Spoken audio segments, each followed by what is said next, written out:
I want to thank our sponsors for the package of legislation that's being signed today.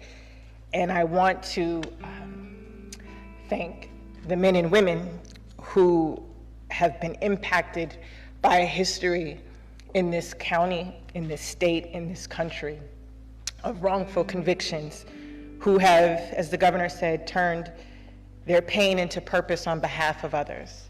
People say all the time, what is it the prosecutor's business caring about wrongful convictions?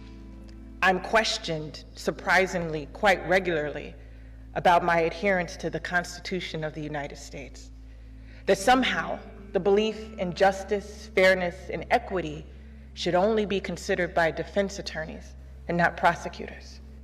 We're here today because these men and women who have been impacted by this system were impacted not by an anonymous system, but by actors, including prosecutors.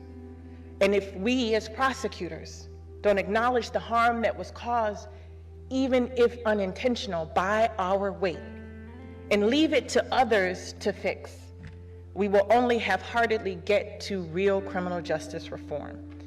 And in the memory of Michael Saunders, who I had the opportunity to meet 5 years ago, who said when I was running, "Are you going to see us? Do you recognize what has happened to us?" And I promised him then that I would. The work that we're doing, not just on the deceptive practices, but also looking at revisiting sentences, recognizing the harm that mass incarceration has done, not just to the individuals, but to communities and to society as a whole, allows for us, prosecutors, to go back and look with a new lens, that laws where people were convicted and sent to prison for decades, or they wouldn't spend that much time today.